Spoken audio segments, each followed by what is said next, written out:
break. I hope all of you are doing well and safe. This is the first of our series for this year, 2021. And as usual, this is part of our research and digitization project at the British Library called 2 Centuries of Indian Print. Today, we are very happy to have Dr. Usha Iyer with us, speaking on the Dancing Woman and the National Cinematic Project. We have Professor Ira Bhaskar from the School of Arts and Aesthetics in JNU, who will be chairing the session. So I'm going to introduce both of them before handing it over to Usha.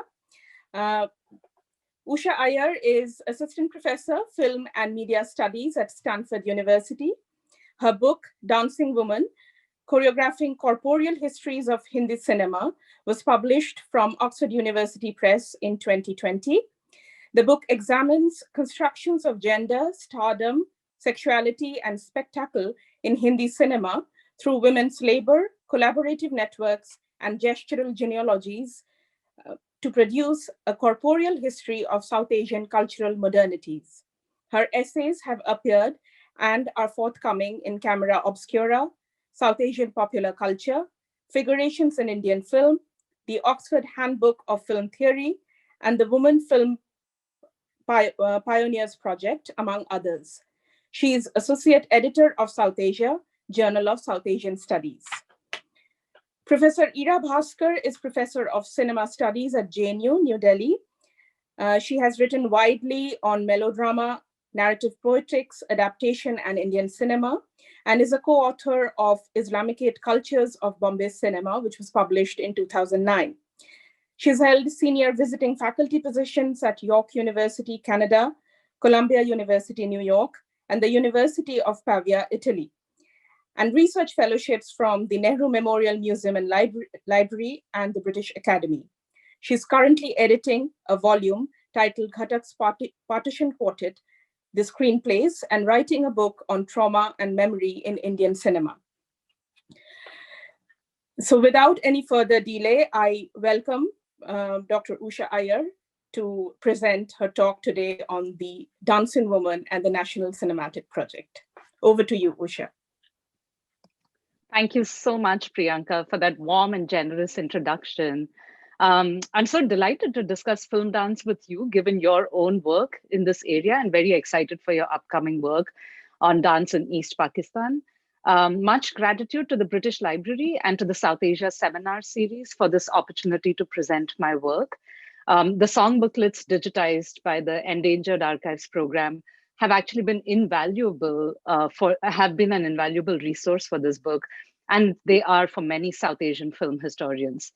I cannot thank enough the chair for today's talk, Professor Ira Bhaskar, whose work on melodrama and performance is a tremendous source of inspiration for all of us.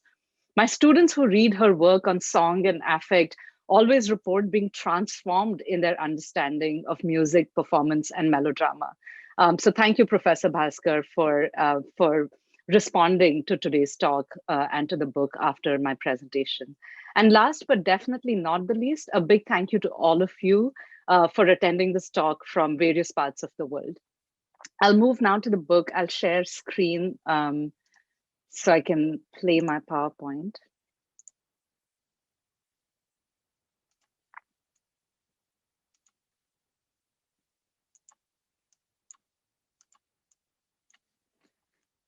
I'll begin today by laying out some of the broad outlines of the book and then move to sections from 2 chapters that address the development of particular genres in response to the entry of certain dancing women into the film industry.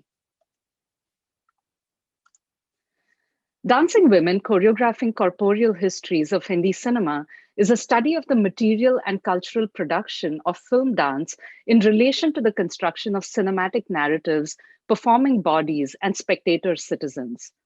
The book specifically undertakes an examination of film dance and female performance in popular Hindi cinema from the 1930s to the 1990s, to explore how the dynamic figurations of the body wrought by cinematic dance forms produce unique constructions of gender, sexuality, stardom, and spectacle.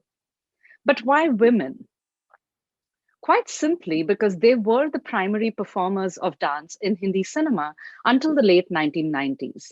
A focus on the routine picturization of dance numbers with female performers reveals how gender plays a central role in the discourses of censorship and spectacle that animate film dance.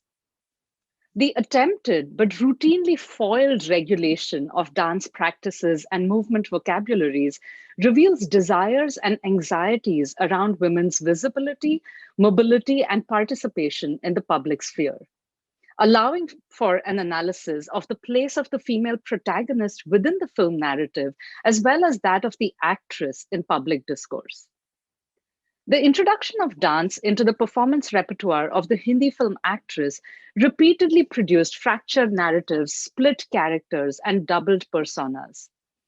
Through a focus on genealogical and professional histories, training, and labor, the book adopts this formal fracturing and doubling as a methodological invitation to produce a different kind of narrative about female labor in the Bombay film industry, one that centers experimentation, collaboration, and virtuosity in the careers of Hindi cinema's dancing women. The book's focus on the display and mobilization of the dancing body proposes new models for theorizing the Hindi film song and dance sequence. It advances questions asked less often of the song and dance composite form, such as how do dancer actors impact the cinematic narratives and the music composed for them? And some of that I'll focus on today. What is the difference in our spectatorial engagement with dance numbers versus only sung performances? And in an early section of the book, I outline a taxonomy that differentiates between song sequences and different kinds of dance performance. How is the on screen mobility and stardom of the dancer actress constructed differently than that of actresses not necessarily renowned for their dancing skills?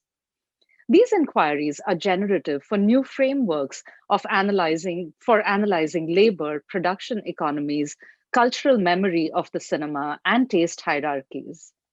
I wasn't interested, for instance, in providing an account of the quote unquote great dancers of Hindi cinema, though many of the celebrated ones feature extensively in the book. Rather, the book aims to understand how dancer actresses and other film dance workers participate in and produce major shifts in the film industry, how on screen dance prompts and negotiates social changes, and the relationship between dance and film technology. Another major driving question is the pleasure we experience in watching dance numbers. Why they make our hair stand on end, our fingers snap, our toes tap. And equally, the joy and pride of performers and other film personnel in their own work. This leads in the book to a foregrounding of collaborative experimentation and creativity, which is often erased when we tell a history of cinema only through particular directors and stars. A material history of the labor of producing on screen dance demonstrates how dancing women of various caste, race, religious, and class configurations co choreographed the dancescape of Bombay cinema. A collaborative framework captures the complex intermedial corporeal history of film dance production, making visible the bodies whose labor is rendered immaterial. Some of these ghost or shadow figures, marginalized at various historical junctures, include traditional performers such as tawayefs or courtesans and devadasis, temple, court, and salon dancers, the cinematic vamp, the behind the scenes choreographer, and numerous nameless background dancers, as backup dancers are often known in the Bombay film industry. The book's historical attention to these various dancing figures over the 19th and 20th centuries made it apparent that one could not tell the story of dancing heroines without invoking all these other dancing women. Consider, for instance, the Anglo-Indian backup dancer Philomena Leon's legs replacing the star Madhubala's legs in some films. You see some images there on top. Or how in Pakiza's final dance number, the star Meena Kumari's footwork on broken glass was actually performed by her dancing double Padma Khanna. In these instances, the figure of the on-screen dancing woman quite literally folds in the limbs, torsos, and gestures of various and variously coded dancing bodies. When we trace material industrial practices and logics, we begin to formulate a corporeal history that is peopled by many bodies, with agency and authorship dispersed over numerous acknowledged and invisibilized actors. Extending this engagement with industrial practices and personnel, I advance the concept of a multi-bodied choreomusicking body, which is a composite of on-screen dancers, as well as off-screen choreographers, playback singers, musicians, directors, cinematographers, editors, set and costume designers, focus pullers, carpenters, painters, among many other personnel. In the on-screen dance number, we do not see the markings on the floor for camera and dancer placement, the sweating under the studio lights, the time taken for costume changes.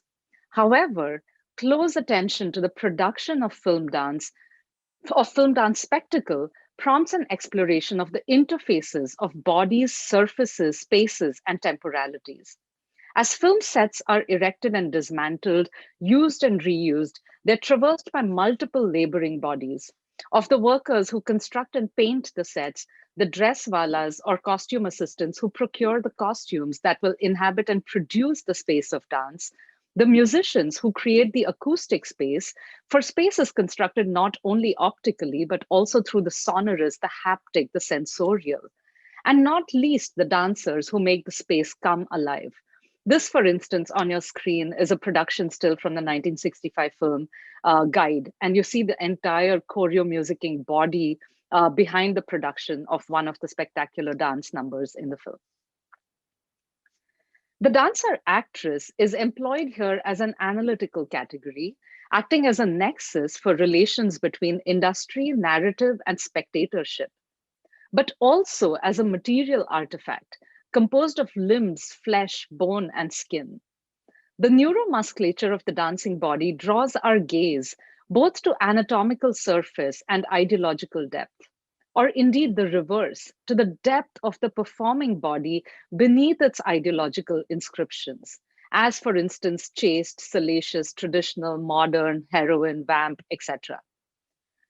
By charting discursive shifts through figurations of dancing women, their publicly performed movements, their private training, and the cinematic and extra diegetic narratives written and woven around their dancing bodies, the book considers the quote unquote women's question via female mobility, afforded by the physical movement of dance and the social movement that dancing engenders. Reading these dancing women alongside each other produces a history shot through with insurgencies and digressions that often proliferate within the dancing heroine's body itself, which narrates both an approved linear history, but also divulges the mutinous ones always associated with publicly performing women.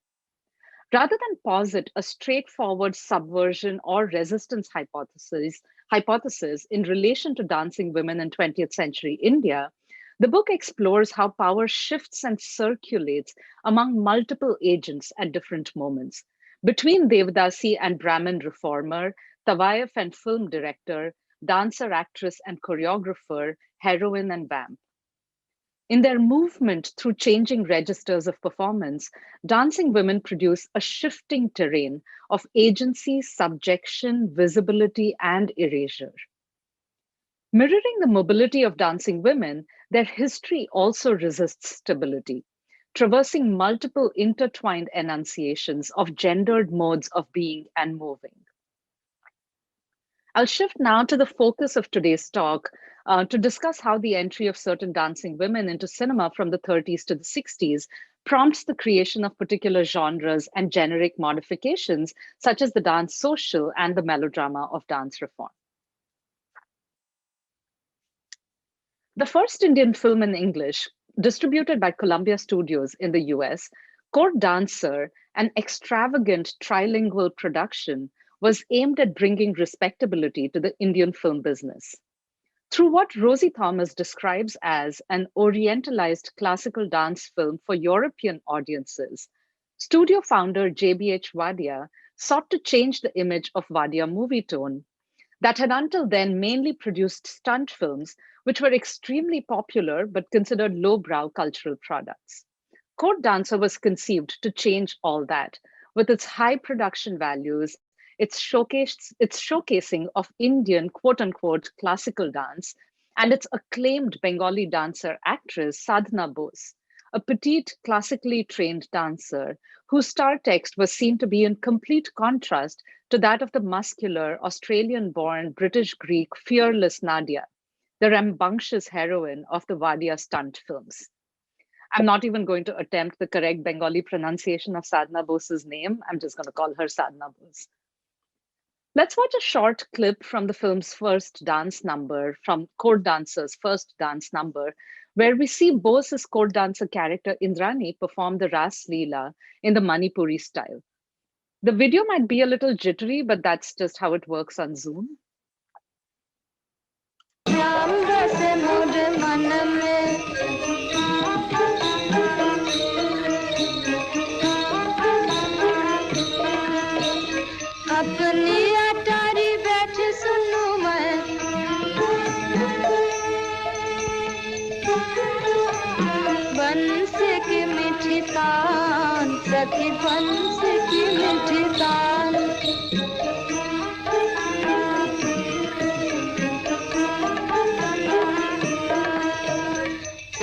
सूरज दोनों नैन बना के शाम छवि सखी मन हार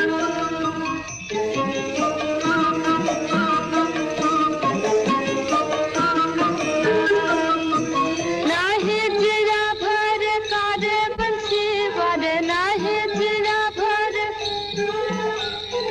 तन मन प्राण प्रिया से सखी तन मन प्राण प्रिया से It is noteworthy that our introduction to the courtesan Indrani is through this Ras Leela, which seeks to establish her quote unquote purity and the spiritual function of dance. This has extra diegetic resonance during this time as dominant caste social reformers sought to cleanse traditional dance forms of their sensuous erotic elements to promote a bhakti or devotion based classical dance idiom. The 1930s and 40s are a critical period for studying discursive formations around dance, with the so called revival of classical dance forms, which involved an appropriation of the cultural practices of traditional performers like Devdasis and Tawayefs by dominant caste upper class reformers and performers. As Devesh Soneji explains, social reform movements, including the anti-notch movement starting from the mid-19th century, were aimed at dislodging professional dancing women from their hereditary social, ritual, and aesthetic performance practices, seeking to criminalize their lifestyles on the basis of their non-conjugal sexuality. You can see here Sadhana Bose's own reformer grandfather, Keshab Chandra Sen's opinion on hereditary dancers. He says in a 1894 pamphlet published by the Punjab Purity Association, he says, the Notch girl is a hideous woman. Her blandishments are India's ruin. Alas, her smile is India's death. It was the embourgeoisement of public dance performance in the 30s and 40s, and the textualization and what dance scholars have called the Sanskritization of music and dance traditions that made it acceptable for the granddaughters in Keshab Chandra Sen's own upper class Brahmo family to learn dance forms like Kathak and musical forms like the Thumri that were the domain of Tawayefs until the early decades of the 20th century. Sadhana Bose's sister, Nilina, later became the renowned Thumri exponent, Naina Devi, which is why I mentioned both granddaughters. By 1941, the nationalist reconstruction of Indian culture was hectically underway. And so it's no surprise that the culturally aspirational JBH Wadia chose to showcase this newly constructed category of classical Indian dance in his prestige project. The Bengali actress-director couple Sadhana and Madhu Bose brought to court dancer their intermediate experience spanning film, theater, and dance. Sadhana Bose, in particular, brought to film the cultural capital of classical dance and her upper class dominant caste, Bhadra Mohila star text. Bhadra Mohila broadly referring to cultured women, the Bengali for cultured women. Her plays and films were promoted as neoclassical ballets and film ballets, respectively, distancing them in name and idiom from any associations with the Nautch. Bose is a striking example of a film actress in the 1930s and 40s whose stardom owed in a very great measure to her ability to dance. Her oeuvre of 12 films was conceived and designed around the display of her dancing skills, whether through Oriental dance fantasies like her first film Ali Baba, or through the dance social. Only 2 of her 12 films survive, and so I use song booklets and other paratextual material to reconstruct her career. Bose was a dazzling performer of dance numbers, a trailblazing choreographer of group dances, and an adventurous costume designer, whose creations reflect the same hybrid Oriental modern aesthetic encountered in her dance. Her career as among the first and very few costume designer, choreographer, dancer, actresses in Indian cinema, or indeed in any other cinema, produces a complex narrative of the embourgeoisement of dance and film cultures during this period. Her elite social background and classical dance training also aligned Bose with the shift in female film stardom in the 1930s and 40s, as an emergent bourgeoisie decreed as disreputable or not Indian enough the earlier film actress, mainly drawn from the Muslim courtesan tradition or the Anglo-Indian community. One of the major areas of reform in the 1930s was on-screen dancing, particularly of the eroticized Oriental mode celebrated by the bazaar cinema of the 1920s and early 1930s. As Nipa Majumdar, Rosie Thomas, Kaushik Bhaumik, and others have shown, the film industry's desire to create a more acceptable image of itself, for itself, in a bourgeois nationalist mode resulted in the emergence of the cultured lady, whose educational status was highlighted in order to align the film actress with the new public role of women in the national movement. This photo feature in the 1939 magazine makes evident the mapping of cinematic stardom along the axis of class, and in fact, often religion now. All of these, for instance, are dominant caste Hindu women, as a new generation of privileged class and caste filmmakers and audiences sought to reform the cinema. This is where I turn to the dance social as a new genre that emerges. Let's turn to the genre of the dance social that I argue the Boses develop in this context of the reform of the female dancer and the film actress, and which is in dialogue with Sadhana Bose's construction of her own star text.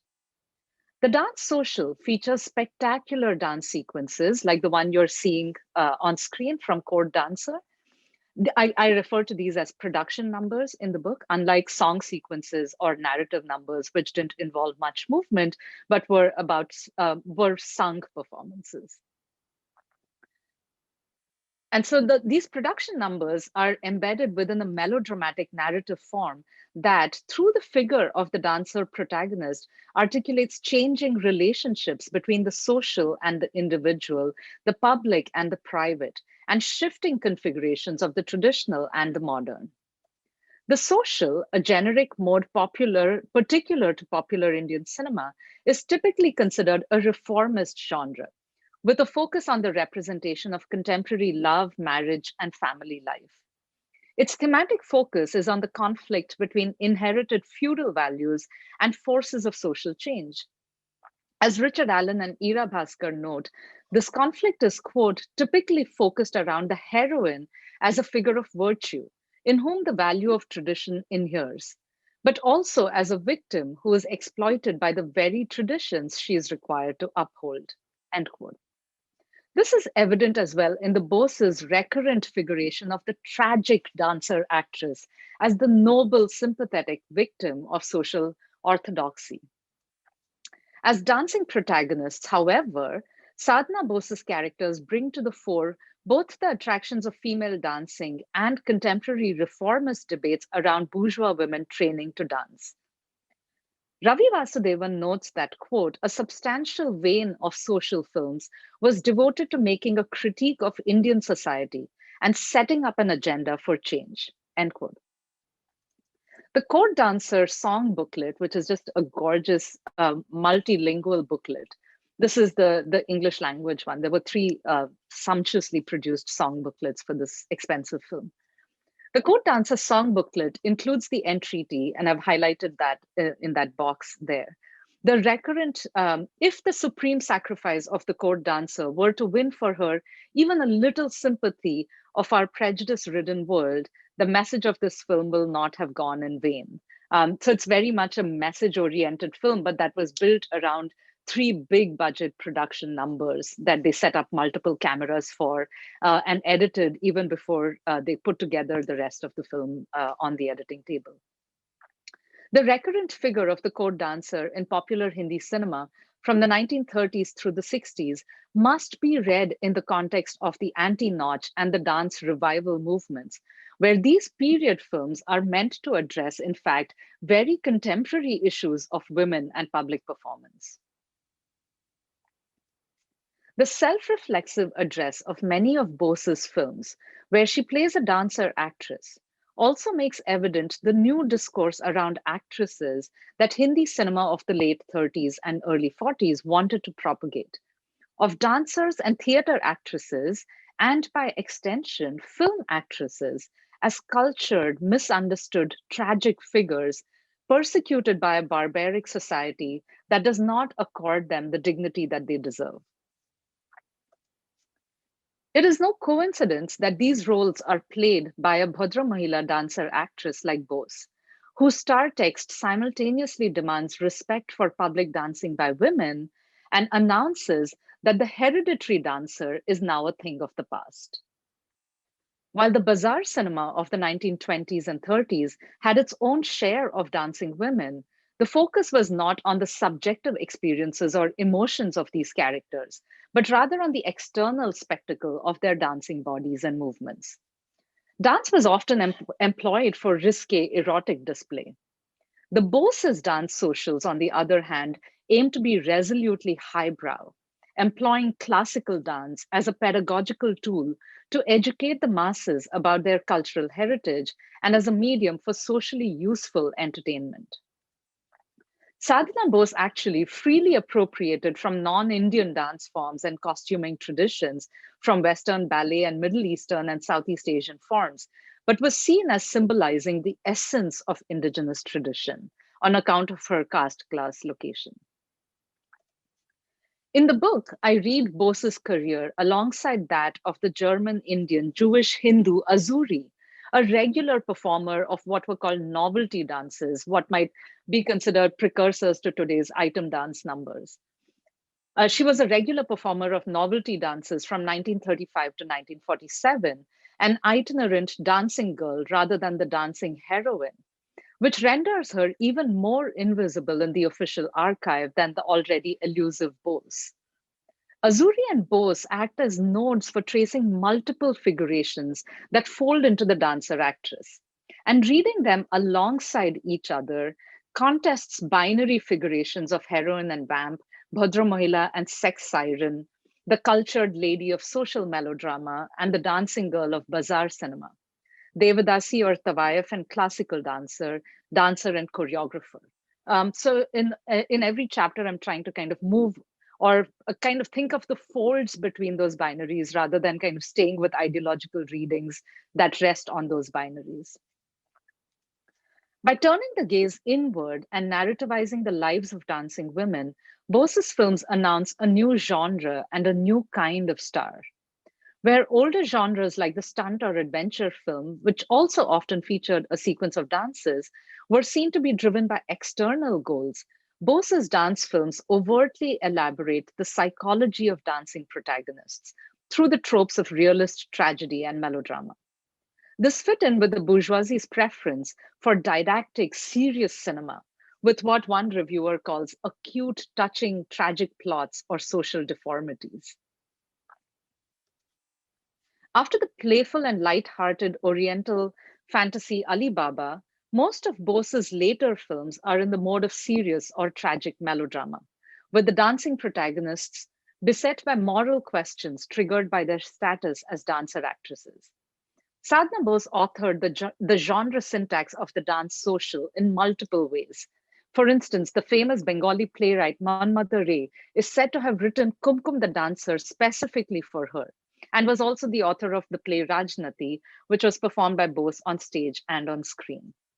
Catherine Hansen notes in her discussion of Parsi theatre's transition from sensation dramas to social dramas in the early 20th century that these social dramas decisively placed female characters at the center, their titles often consisting of a woman's name.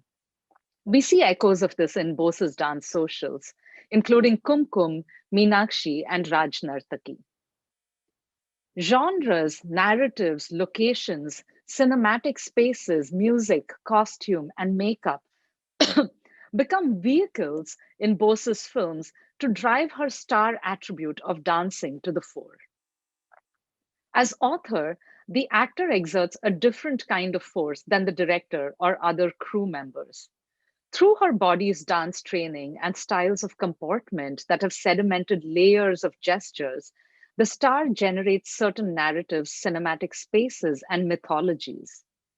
While Madhu Bose was instrumental in creating the dance social genre as well, Sadhna Bose's physical skills as a dancer and her construction of a Bhadra Mahila dancing body mobilize a particular cinematic assemblage in the 1930s and 40s that skillfully blends the spectacular attractions of film dance with the discourse of cultural nationalism. Employing the tropes of the social, which Ravi Vasudevan refers to as the genre of modernity, and the one favored by the Indian middle class, the Boses articulate a modern nationalist discourse of dance, not presented as a lure for the mass audience, but rather as a tool for social reform, especially concerning the figure of the dancer actress. The melodramatic form enabled the combination of a social message with acute elevation of feeling, which, when coupled with dazzlingly staged dance spectacle, produced a deep sense of kinesthetic empathy for the dancing protagonist. And I speak about kinesthetic empathy as dance scholars have articulated it, which is where you experience a kind of empathy with the protagonist, not just in terms of plot, but across your body because of the dance performance. So your body is moved with the dancing protagonist. Anupama Kapse notes that the social was, quote, a cinematic force field, a modality that expressed shifts, modifications, and innovations that spurred melodrama to take root in a new cinematic environment, end quote. And this is how I want to make the link to the melodrama of dance reform in the decades that follow. The Bose's dance socials cannily combined the attractions of salon dance, sumptuous costume and set design, literary prestige, and social melodrama to reconfigure cinematic representations of dancing women, which will echo through courtesan and court dancer films for many decades to come. Like so many female pioneers in dance, music, and film, including Gohar Jan, Sulochana, Meena Shori, and others, Bose and Azuri are reported to have lived out their last days in penury.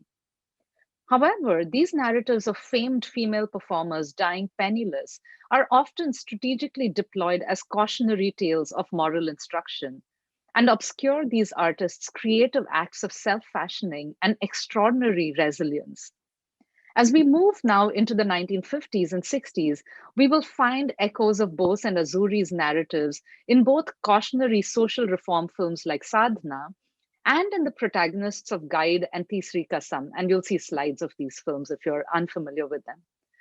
These protagonists who resolutely hold on to their dancing careers. This reflects the place of pioneers like Azuri and Bose in the realms of the social and the imaginary, of the dancing woman as both a set of social practices and a discursive figure. Moving now to the 50s and the 60s, Hindi cinema stages dance in multiple sites during these decades. It's a production number filled time of the cabaret and the mujra, the Islamicate courtesan film, the mythical Hindu court dancer film, and social melodramas with dancer protagonists. Indeed, films of this period pulsate with the question of what to do with dancing women, both fictional characters and real life actors who perform them.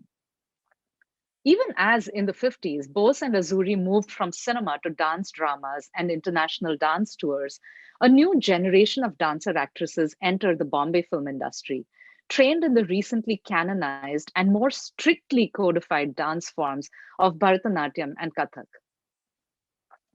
Many films featuring A-list dancer actresses in the 50s and 60s, Vyjayanthimala, featuring A-list actresses such as Vyjayanthimala and Waheeda Rehman as dancing protagonists, evince a generic tendency I describe as the melodrama of dance reform. Both these dancer actresses were trained in South India by highly respected Nattuvanas, male members of the Devadasi community who had reinvented themselves as dance teachers to urban elites and as film choreographers. As evident in their filmographies, Vyjayanthimala and Waheeda Rehman's dancing bodies were particularly foregrounded in two types of films. One were unabashed dance films, including Rehman's early dancing girl roles in the South and Vyjayanthimala's light entertainments in the 50s.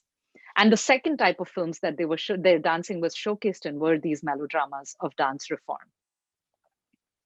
Unlike itinerant dancing girls, Kuku, Helen, Lakshmi Chaya, and others, when dancing heroines like Vyjayanthimala, Waheeda Rehman, Padmini, Ragini emerged as A-list actresses, narratives of reform were inevitably written around their elite dancing bodies. Significantly, through the 1950s, Vyjayanthimala and Padmini had flourishing parallel careers and in the southern Madras film industry, dancing away in genres such as mythologicals and period dramas that proliferated in popular Tamil and Telugu cinema, unencumbered by the narrative scaffolding of reform. The greater prestige that social melodramas had accrued in Bombay cinema from the 1940s was related to their reform-driven narratives and their gentrified personnel, as signaled by the Bose's dance socials in the earlier decade. Melodramas of dance reform during the 50s and 60s attempted to combine the dance spectacular with the social problem film that articulated respectable citizenship in the emergent nation, producing in the process cinematic figurations riven with aspirations and anxieties around female sexuality, bodily movement, and economic independence. The dancer actress, whether playing the role of heroine or vamp, excelled in production numbers, which were typically staged as public spectacles, unlike the private expression of emotions in the narrative number or the song sequence. The dance-trained bodies of the actresses who played these parts demanded the scripting of roles that would put on display their spectacular ability for movement, which in turn meant that their characters often exceeded the standard role of romantic lover, wife, and mother, women whose performative repertoire was meant to be circumscribed to song sequences and narrative numbers that required little movement. These melodramas of dance reform may be read as commentaries on female film stardom in diegetic and extra-diegetic ways, which is within the story of the film and outside in the kind of social discourse around the film. Diegetically, the films narrativize female stardom by featuring protagonists who are acclaimed stage actresses, celebrated classical dancers, and famed courtesans. So the protagonists of these films are often acting and dancing in the theater or on stage. The extra-diegetic engagement of these films with the contemporary industrial economic structures of female stardom may be understood through their function as a showcase or a vehicle for famous dancer actresses like Vyjayanthimala, Waheeda Rehman, Padmini, Ragini, etc., who through their dancing authored the spaces, actions, and narrative trajectories of the dancing films that they featured in. I discussed, for example, a process called dance musicalization, which is the minute you signed up an actress who also danced, the very shape of your film changed. The music you composed, your choice of music composer, all of that was determined by the dancing bodies of these women. Through their spectacular production numbers, these dancing heroines often displaced the hero as the agent of action, exerting a strong authorial force that subverted the goals of the state and of the cinematic form of the social. The variance between the economic and cultural agency of the dancer actress in real life and the diegetic narratives that portray the protagonists as performing dance in tragic circumstances of enforced labor, sexual oppression, and social ostracization produces the particular tensions of the melodrama of dance reform. That the actresses who performed in these films, for them, these were prestige roles, but within the films, they were shown as dancing under duress. During this period, the association of public professional dancing with traditional dancing women such as Tawayefs and Devadasis had not been completely severed, which evinced in many melodramas of dance reform enfoldments between the categories of professional dancer, courtesan, and prostitute, all figured as women of the bazaar or the market rather than women of the home. Films featuring Vyjayanthimala and Rehman, and Waheeda Rehman, such as Devdas, Katputli, Sadhna, Sangharsh, Roop Ki Rani Choron Ka Raja, Mujhe Jeene Do, etc., represent variations of the national bourgeois project. I'll stay on this slide. To transform the professional dancer into a non-dancing wife. That was often the organizing kind of narrative energy of the melodrama of dance reform. In engaging with dance as work, these films deploy the dichotomies of ghar and bazaar, of home and of the public space of the bazaar or the market with its dancing women and other vices, of private and public, to narrativize the transition of the dancing protagonist from Bai to Devi, from courtesan to respectable wife. This transition, which is often rendered impossible, aimed to address the newly independent nation's cultural mandate to recuperate traditional dance forms while marginalizing or gentrifying their original female performers. Sadhna, B.R. Chopra's 1958 social problem film, exemplifies a particularly didactic strain of the melodrama of dance reform, positing Tawayef or courtesan culture as a social evil and proposing reform through marriage and monogamy. Vyjayanthimala plays a popular and prosperous Tawayef, Champabai, who takes on the disguise of a virtuous middle-aged, middle-class girl, Rajni, to earn some extra money from the masquerade. Through its movement from the opening Mujra production numbers in the kota or the salon, as you see in the dance image there, to the concluding religious devotional songs in the sacred space of the home, Sadhana produces a schematic narrative for the establishment of the normative upper caste Hindu household with its ideal homebound, non-dancing daughter-in-law. Thresholds and doors spatialize the movement of the bai or the courtesan into the realm of the devi or the housewife. Once she steps on the path to self-improvement, Champabai retreats from the volatile, sexually charged public space of the kota and its coquettish production numbers into the private space of the conjugal home. The film's climax takes place tellingly at the threshold of the home, with Champabai's pimp on one side and Mohan's mother, the mother-in-law, on the other, marking the dividing line between the Islamicate world of the bazaar and the sanctified space of the Hindu household that has no place for dance. Sadhana's narrative of reform may be traced to the discourse of dance reform through the first half of the 20th century. Janki Nair observes that a central element of the new nationalist patriarchy's modernizing impulse was to formulate the resolution of the problem of the Devadasis within the framework of marriage. Devesh Soneji parses out the legal and bureaucratic regulation of Devadasi sexuality, noting how 20th century reform movements promised Devadasis full participation as citizens in the emergent nation state only if they were able to reform themselves through marriage. So marriage is a central part of the discourse around dance during this period. Despite being a courtesan film, a genre typically marked by lavishly produced song and dance numbers, and especially one starring Vyjayanthimala, a dancer actress whose very presence in a film signaled a conspicuous investment in dance numbers, Sadhana features only two production numbers, two extravagantly produced big budget mujras or numbers in the kotha. In keeping with the film's social reform agenda, even the two Mujra dance numbers are self reflexively critical of courtesan culture.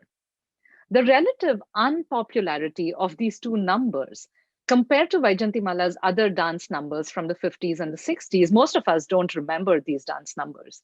This unpopularity may be ascribed to their sanctimonious articulation of the perils rather than the pleasures of the kotha or the space of the courtesan.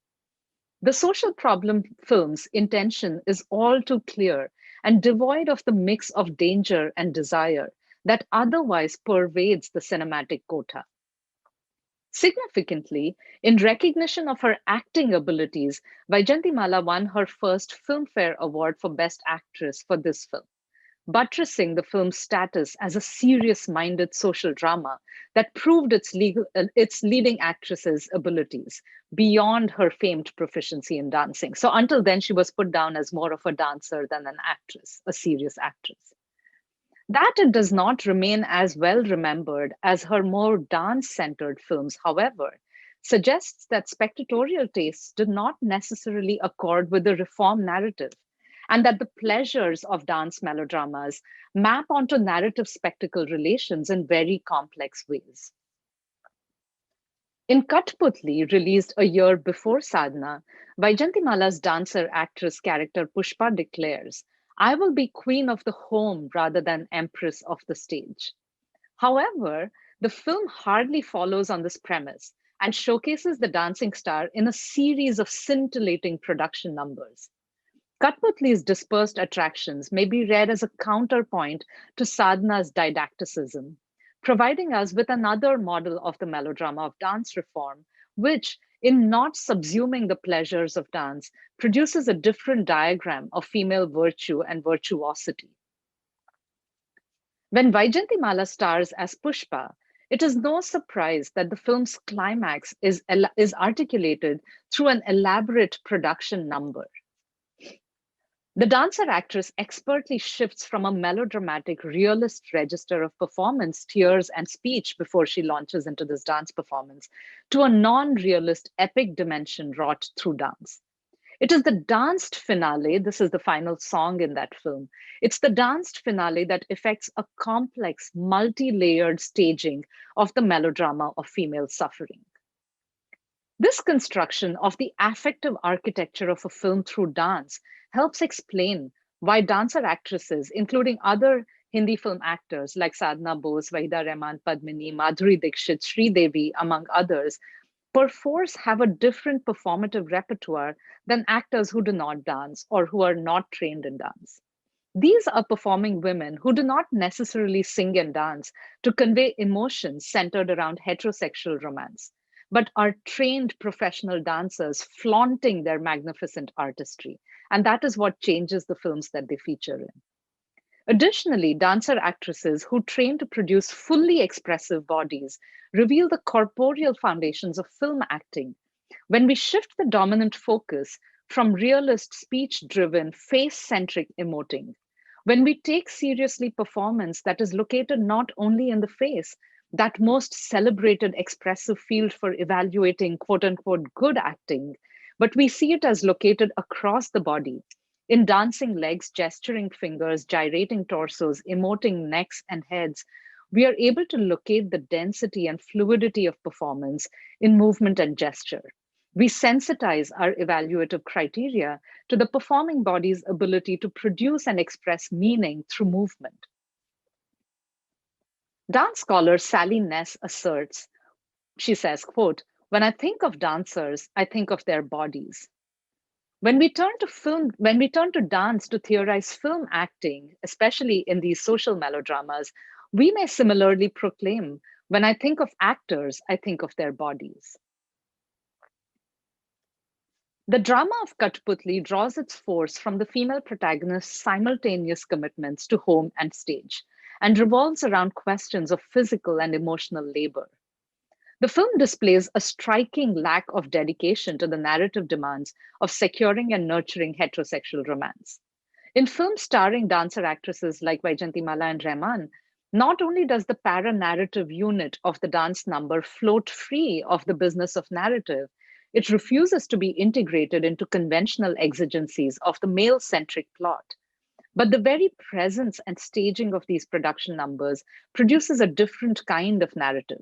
It produces a melodrama of the labor of performance, of dance as work, and of dancing women as a very particular category of melodramatic heroines. Waheeda Rehman conveys the complexity of the dancing woman as melodramatic heroine in Tisri Kasam and Guide, where the heroine remains an ambivalent figure on account of her sustained transgression, which takes the form of rejecting marriage and domesticity for a continued career in dance and theater. The male subjects in the two films, the heroes, are left in a state of profound confusion and disillusionment because the female subjects will not transition into the position marked for them by the narrative, from the Bai, the courtesan, to the Devi through marriage, signaling the impossibility of romantic heterosexual union. The hero Raju's misgivings in Guide about the heroine Rosie's dedication to her dancing career echo, for instance, those of Madhu Bose, who in his autobiography concludes that at the end of his directorial career, he realized that the film actress, and he's speaking in particular about his own wife, Sadhona Bose, can never commit herself to a life of domesticity, and that her, quote, rising ego and financial independence spell doom for the once happy family and household. Madhu Bose separated from Sadhana Bose for a period when she decided to act in films directed by men other than him.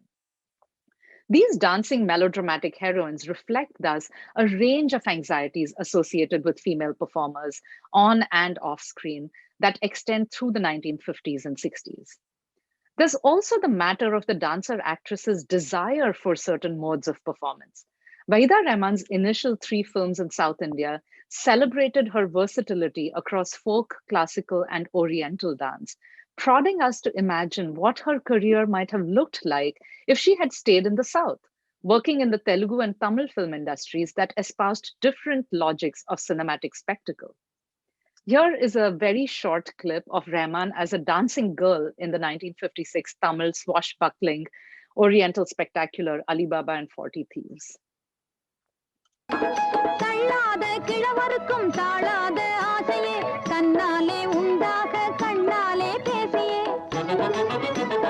காந்த சிலை காதல் வலை காந்த சிலை காதல் வலை வீசும் நிலை பாருங்க கனவு இல்லைங்க நினைவோ தானுங்க கனவு இல்லைங்க நினைவோ தானுங்க கணமேனும் வேங்காலம் கழிக்காதீங்க ஓ சலாம் பாபு என்ன பாருங்க தங்க கையினாலே காதை அள்ளி வீசுங்க சலாம் பாபு என்னை பாருங்க தங்க கையினாலே காதை அள்ளி வீசுங்க. These early films of Rehman remind us as well that the itinerant dancing girl and the heroine are never too far apart, and that dancer actresses take deep pleasure in presenting their skills on screen. Rehman recalls, quote, "When Guide came my way, I told Devanand that if you want to, you can chop my dialogues, but don't cut my dance sequences." End quote. What is evident here is Rehman's desire to reclaim her dancing past, one obscured by an intervening decade of male auteur-directed social melodramas filled with song sequences and little dance. What had been forgotten was the training of her body and her South Indian ancestry as she was molded into a leading Hindi Urdu actress. Her profound yearning to dance in Guide is mirrored in her character Rosie pining to return to a life of dance. The female public performer, I'm concluding now, the female public performer is a vital figure in the analysis of socio-cinematic figurations because her foregrounding of the enactment of conventional female roles of seductress and domestic goddess Her all too apparent masquerade rips open the illusion of the cohesion and fixity of these roles and their binary construction. In many of these melodramas of dance reform, the courtesan masquerades as the newly married bride. And it's in that masquerade that these binaries kind of fall apart. The repeated splitting of female characters can be read as part of the struggle to restrain what had come to be seen as the terrifying slippage between these roles of the disreputable dancer and the respectable wife, which remain in a complicated relationship marked by reciprocal anxiety and desire. Tisri Kasam is a really interesting film where she wants both of these roles of Bai and Devi. In concluding, our attention to dancer actresses brings the question of the mobility and visibility of the female body front and center. An analysis of movement and dance profoundly corporealizes social analyses of gender, including rhetoric about the public private divide articulated during this period, highlighting the relationship between women, dance, and modernity, placing dance not at the margins of social developments, but at the very heart of the women's question. Women's history, as Joan Kelly notes, has the dual goal of restoring women to history and restoring our history to women. As the authors of significant changes in women's participation in the performing arts, these dancing women illuminate how certain movement vocabularies engender specific types of cinematic narratives, the dance social, the melodrama of dance reform, and genres such as these, and in fact, industries, which is why I compared the Southern Indian industry with the Bombay industry, and elsewhere in the book, I compare it with the Bengali film industry.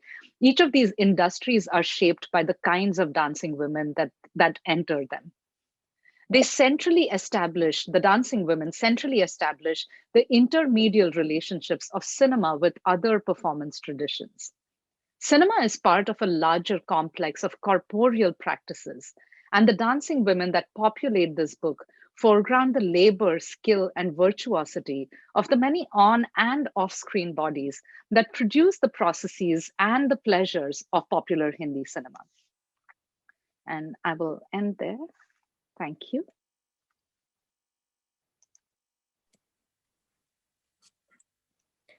Thank you so much, Usha, for that wonderful presentation.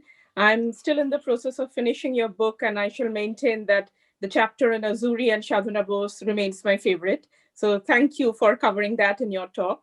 The second part of this session will involve, it's in two parts, basically. So we'll have a discussion between Usha and our chair for today's event, Professor Ira Bhaskar. And then following that, we'll take audience questions. I would request audience members who are with us tonight to please put in your questions in the chat box, and we'll take them one by one after the discussion. So without much further ado, I would invite Professor Ira Bhaskar to join in a discussion with Usha. Thank you so much, Priyanka, and thank you, Usha. And before I go on to speak about Usha's a wonderful presentation, I would also like to thank the British Library and the South Asian Seminars for inviting me to this event, which I've enjoyed very, very much. So Usha, I have loved reading the chapters of your book. It was a real pleasure.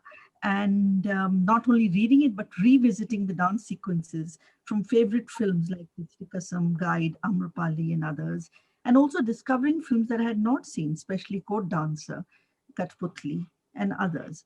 I was very excited to read discussions of your performance pieces, beginning with the elaborately mounted discussion of Mukabla Humse Na Karo, to the scintillating dance-off of Helen Vyjayanthimala in the Ahead I Hai Dilruba piece from Dr. Vidya, the final dance sequence of Kathputli, and Waheeda Rehman's dance in the Snake Charmers colony, and several in between.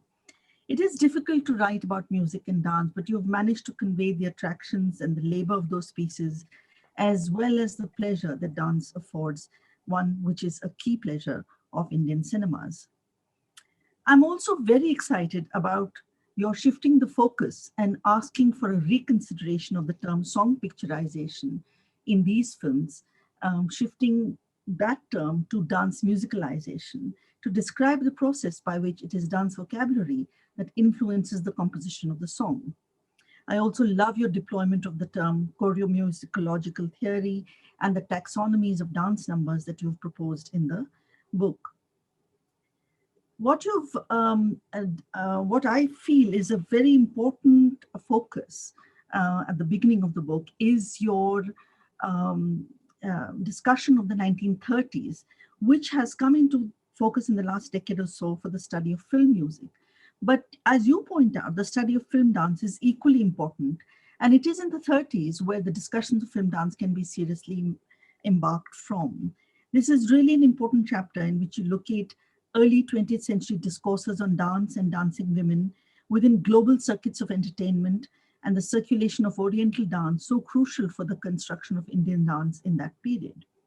This construction of the Orient within discourses of Western modernism and their impact on cultural nationalism and the discourses of what forms the classical is a very significant context within which you place the emergence of the dance films in the 1930s.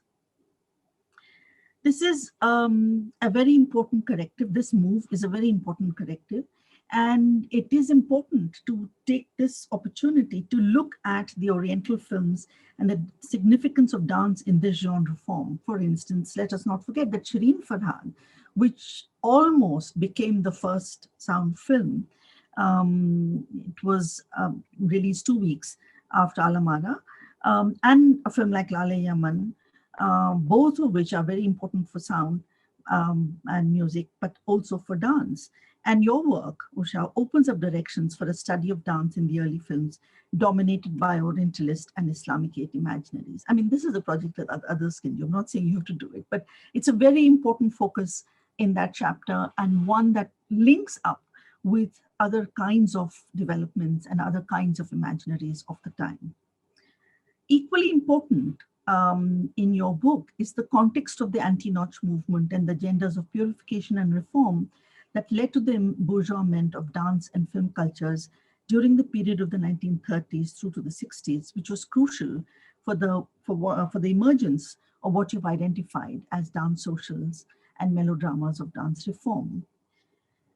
With the Boses, you point to the emergence of a new genre and a new star, Sadhona Bose, whose inward gaze in these films parallels that of the courtesan films, and a central irony that runs through. And this makes me think actually of the kind of continuities that exist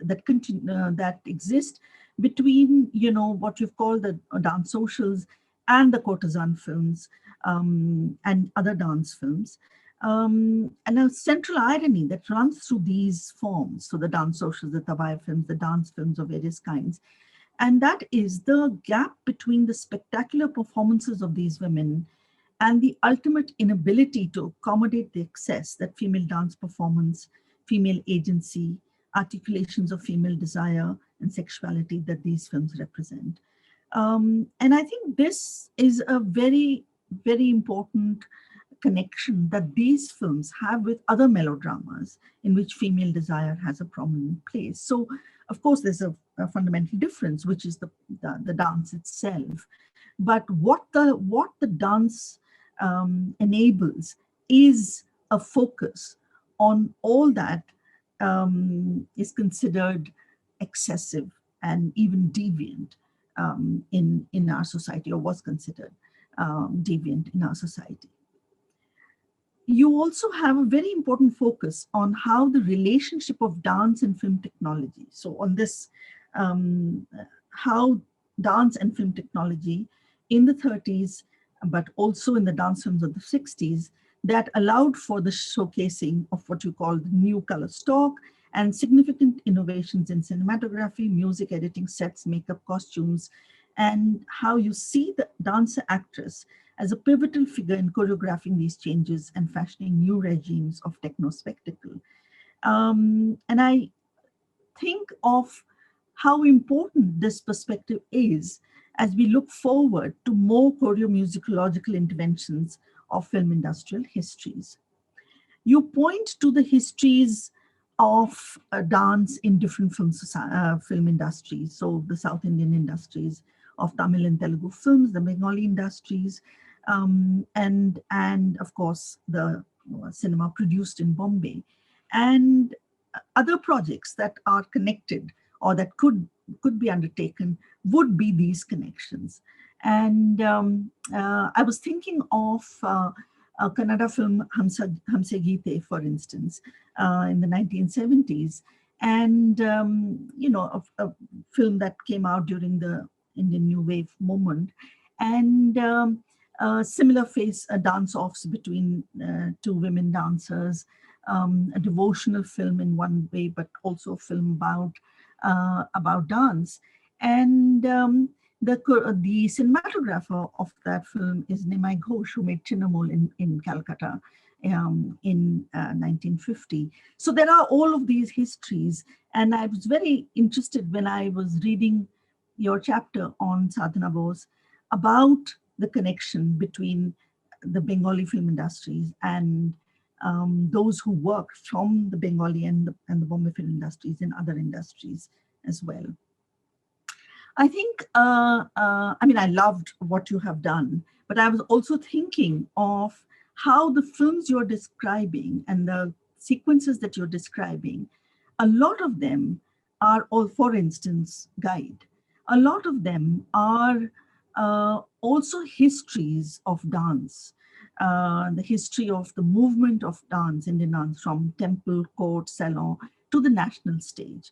Now, this is a movement that parallels the histories of music. So in a film like Sardari Begum, for instance, one has a charting of this history. So the trajectory of Sardari Begum actually charts out this movement of music from the kotha to the national stage. And I think films like some of the films that you have, including Kathputhli and Guide and others, actually are doing something very similar.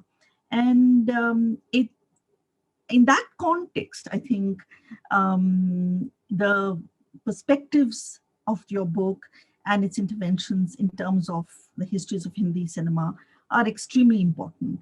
Going ahead, I wonder about taking on projects that look at the intertwined histories of music and dance in our cinemas in terms of the performers, their trajectories, the histories, the aporias, the unaccommodated excesses of performance, especially female performance, and the articulation of interiorities that these forms also enable.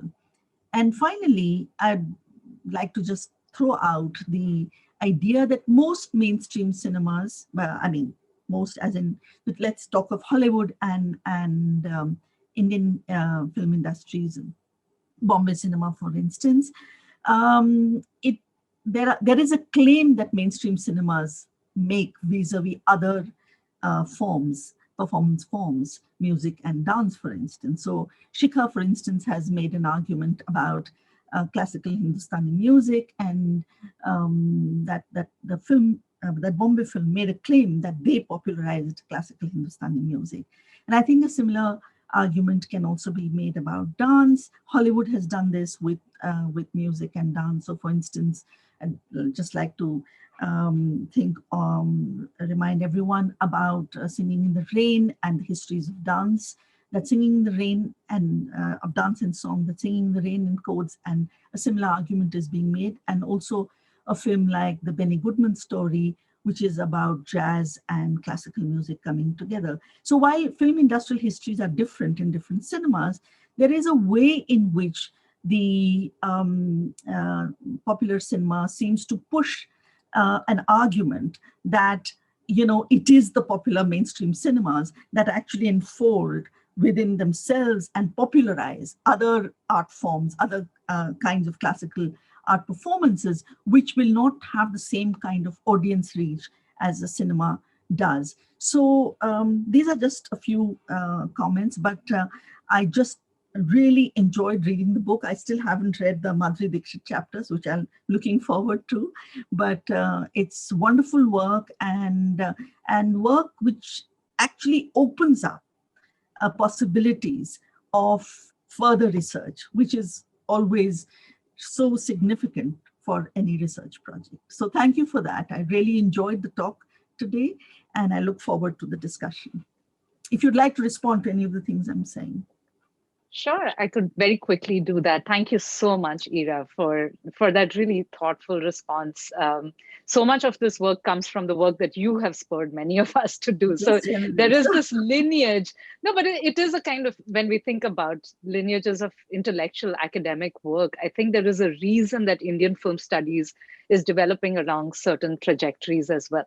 So there are blind spots or missed opportunities that will then come to the fore, that any new work will kind of open the window to. In fact, the point about film music popularizing classical music is something I do in one of the chapters. I can't remember, I think the second chapter now, where the Sangeet Natak Academy seminars actually had hectic discussion about whether film dance was corrupting or was it inspiring people to dance.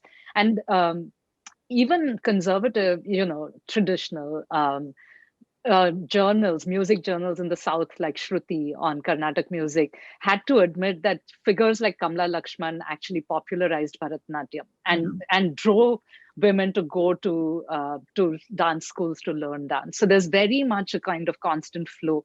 And what I like about that is it points to the hybridity of these so-called classical performance arts as well, because film dance is always treated as the mongrel child right, of all of these.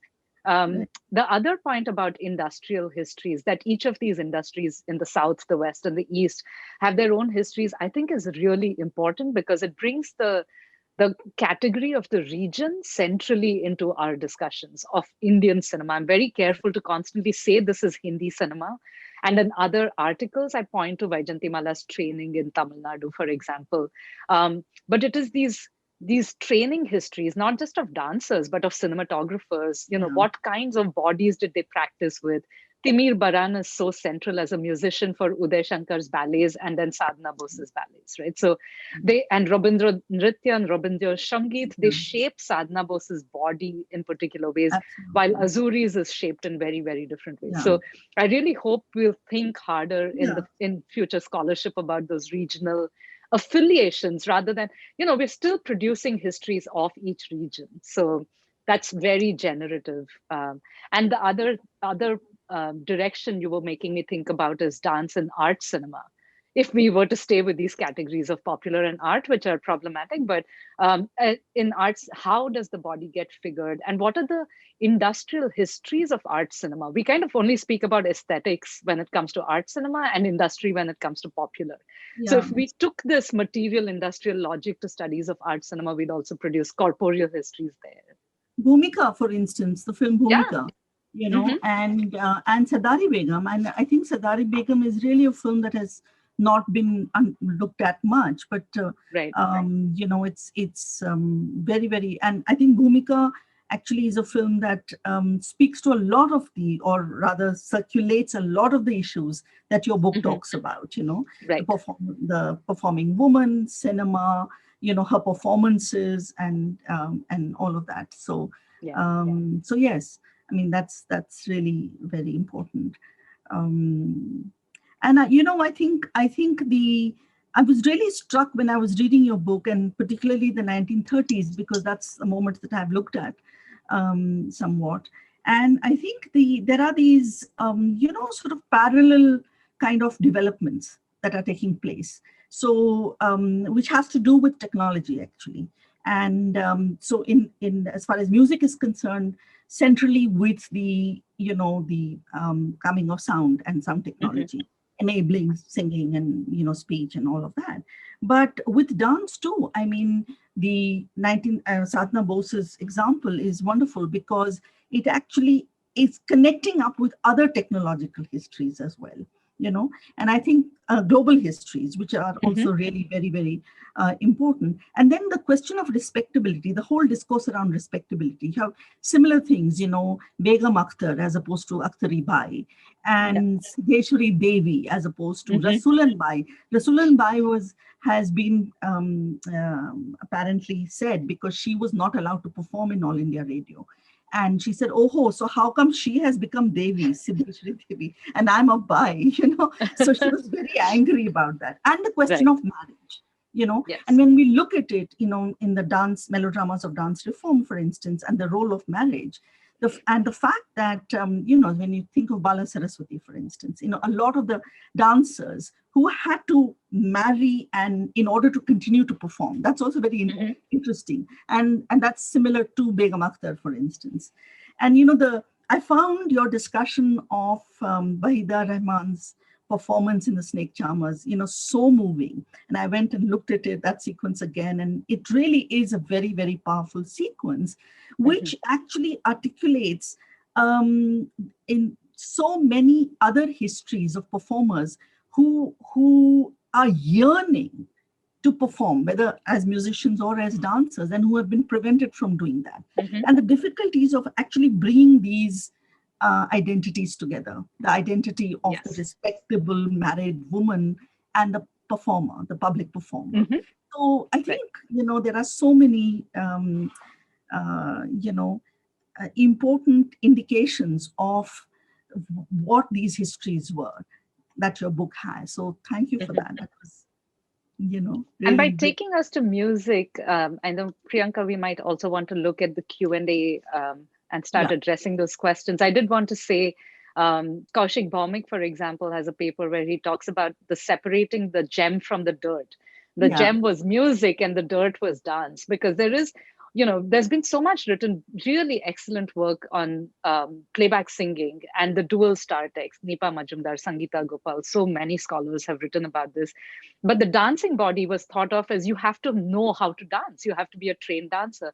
But if we kind of separate, we turn the dancing body also into an enfolding of multiple bodies, body parts, the editor's fingers, the cinematographer's production of planes, then we realize that both of these are technological products. They're not, we can't Absolutely. only use biological lenses to study these performing bodies. Yeah, absolutely. Thank you so much, Professor Bhaskar and Usha. I think we have one question so far from Sanjay Shetty. And the question is, the question which always remains from the SNA to major Indian classical gurus, whether popular cinema corrupted classical dance and music, or did they popularize them? Right. I think the battle over the classical and the popular has gone on for so long. And I'm very glad in our current moment that the question of caste, for instance, is actually completely kind of bringing that, foregrounding that once again, of what was stolen and turned into the classical. But also interesting in that is what are the kind of various um, kind of technologies that are brought in to produce the classical, right? There are multiple forces. You have to go back and look for texts. You have to excavate texts. You have to kind of learn to read these treatises in particular ways and then map them onto these new bodies that are being trained. So there is no answer to that question, because these were claims made by certain people at certain historical moments. And I know Sanjay Shetty is a dancer himself. So he's also kind of, this embodied knowledge is something that I envy many of you. Priyanka Basu is a dancer, practitioner, scholar. There's a certain kind of understanding that comes even to the scholarship. I learned Odissi very briefly in Delhi when I was working on the dissertation, but that clarified so much for me about questions of labor, that you cannot write about dance without actually feeling that pain in your body and then feeling the joy of having mastered a certain gesture. So to Sanjay Shetty's question, I would say, rather than holding on to those categories or trying to find answers to them, it's really helpful for us to think of both as messy terrains. The popular, everyone is, ever ready to say, of course, the popular is a messy terrain, but the classical is also an extremely messy terrain, extremely contested. So we keep that an open category that we're constantly pushing against, as many performers are currently. So it also alerts us to how we cannot study dance or music without thinking about their cinematic kind of representations. So we need this kind of intermedial conversation between these performance forms. And for me, the corporeal worked as that hold-all category to think about how these bodies move in and out of stage and screen and salon, etc. We have a few questions now coming in, so I'll take them in order. The second question is from Pavitra Sundar.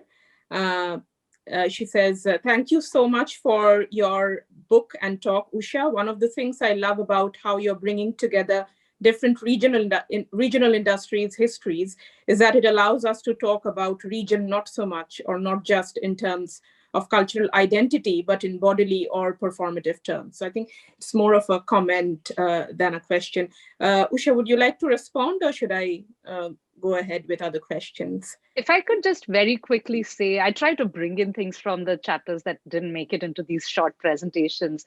Very much so, the region is a learned, it's a kind of embodied learned practice as well, right? Just the way we drape clothes or we speak, intonations of speech, of movement, etc. Azuri is so interesting because she is born in Bangalore, moves to Bombay. Initially, she's called Sam Devi, and she's within this matrix, Muslim cosmopolitan matrix, and they say, why are you calling yourself Devi? You should be called Azuri. So it's a kind of celebration of her cosmopolitan, Muslim, Islamicate cosmopolitanism. But when she goes, she performs in two Bengali films in 1936 or 37, she takes on the name Srimati Ojuri. And her, her photographs in the Bengali newspapers are these very demure, kind of sari clad pictures, unlike the more kind of risque photos she has in the Bombay industry. So she knows how to negotiate the region. For me, Azuri is really the star of regional negotiation by this female dancing body. She's cutting across various racial, religious borders, but also the India-Pakistan border. She moves to Pakistan after partition. She produces herself now as a Pakistani dance guru and a kind of leading, cultural reformer and activist in Pakistan. So very canny kind of cultural negotiations of regions happen through these dancing bodies. And I think they're so canny because the body is attuned to the gestures of regions. Thank you, Usha. Our next question is from Rakesh Sengupta. He says, thank you for such an original, insightful, and richly illustrated presentation. I was wondering if you could talk a little about how song dance sequences were conceptualized in pre-production stages. Did they do storyboards of dance sequences? How was or is music choreography planned and executed at the level of scripting? I wish I had the answers to this. This is again one of those openings that the book is. It's an invitation for others to do this kind of ethnographic work of actually going to the into kind of industries and seeing what the modes of work were. Because there was such little scholarship on dance, I just had to start from somewhere. And then that I started from text, then I moved to kind of theoretical frameworks. I interviewed some dancer actresses, but I haven't done the kind of deeply embedded kind of ethnographic work that will give us kind of more illustrative answers to that. Also, these are historical questions, right? How dance choreography is planned now versus how it was planned in the 1930s would require very different methodologies. What I do know is that just like with the narrative, there was very little kind of formal scripting and storyboarding. This is also why I find corporeal history an important framework. These were bodies that came on set and performed on set in keeping with accidents that might happen. Devashri Mukherjee, for example, in her book, Bombay Hustle, speaks about the cine ecology. If we use that framework of the ecological, we then think about the accidents on set that produce some of these choreographies, music compositions, etc.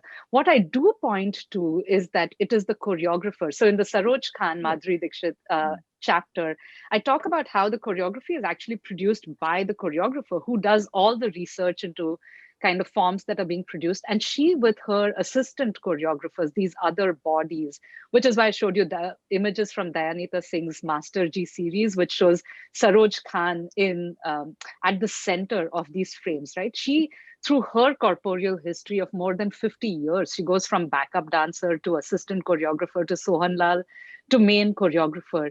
Her body becomes the archive. And so it's these gestures that she practices with assistant choreographers in response to Rakesh's question. I think so much of this is being produced on the fly. Lines are being written by poets, screenplay writers on set, even as painters are finishing painting up some plaster of Paris columns on set, etc. Right? So it actually is an imbricated body and space and movement kind of interface that is producing these. But we do need way more.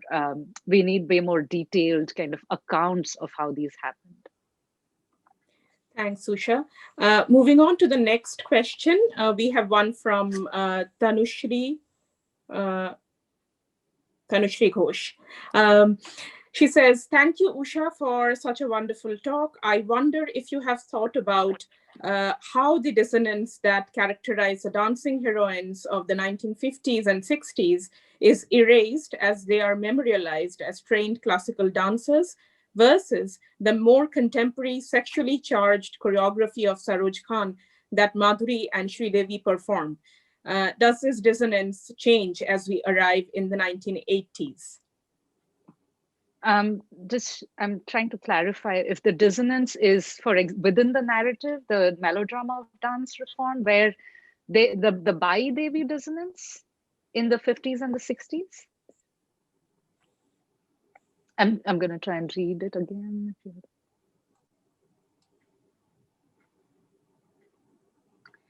One way I could take a shot at that question, because I know we're also running out of time, is to say that part of the project in going into historical depth of the dancing female body is to say that what for us might have been simple, reading Vyjayanthimala or Waheeda Rehman's dancing bodies in the 90s, 80s and 90s as these established, respectable, classical dance trained heroines doesn't come through if you actually are embedded in that moment. So to return to that moment and to see the actual dissonances that their bodies caused to these industrial formations was really important to me. So Waheeda Rehman is always read as Guru Dutt's muse, as this kind of quiet, she's performing melodrama in the kind of interiorization mode. But when I interviewed her, she was absolutely excited to talk about her dance films instead of her Guru Dutt films. She was also happy not to talk about constant rumors about affairs and to talk about work. So this question of labor and how she had to push directors to kind of to allow her to dance in the films kind of registered for me how much there was a kind of control over these dancing bodies during that period as well. I have an article that's just come out, an essay in an edited volume on Vyjayanthimala as negotiating and bringing Bharatanatyam to Bombay cinema from the Madras film industry. These were extremely difficult negotiations, and there were dissonances because the films I actually like of Vyjayanthimala are the comedies with Kishore Kumar. Those are completely roller coaster. They're not close-knit narratives at all.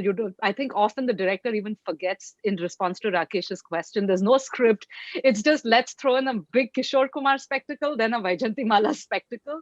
It's like you're on this bumpy road of fabulous attractions, right? So the filmmakers, the crew already knew the kind of energies that these bodies were bringing and how difficult they were to contain within a normative story.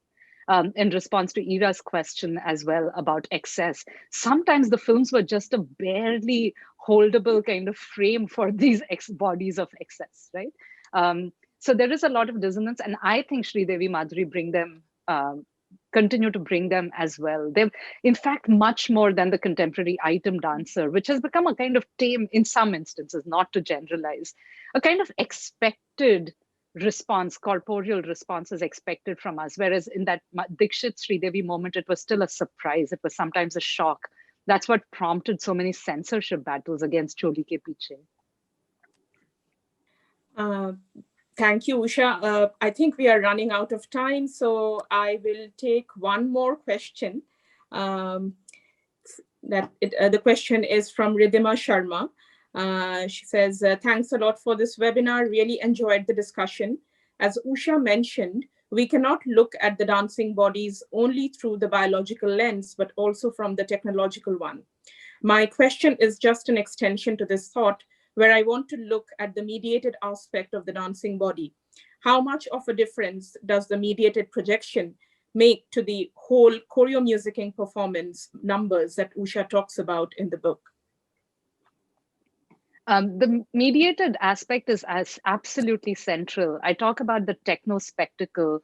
It is the dancing body, and the dancing body is not only the dancing woman, say Bharatnatyam or Kathak or cabaret trained body, but it is also the body of these, like I said, the costume designers. When I also want to expand our understanding of technology beyond the cinematic apparatus, to think of clothing as technology, to think about woodwork, painting, Achrekar's artwork, art direction. All of these are technologies of the body.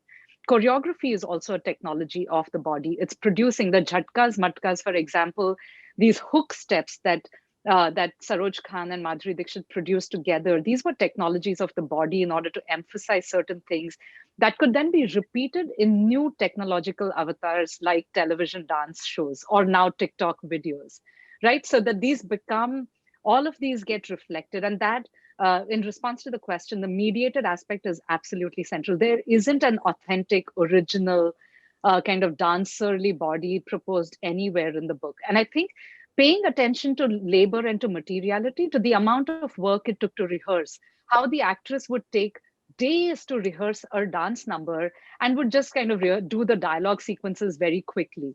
We suddenly realized that the amount of labor, time, budget, all of this invested in these so-called attractions was actually much higher than in the much easier to produce plot, the rest of the cinematic narrative.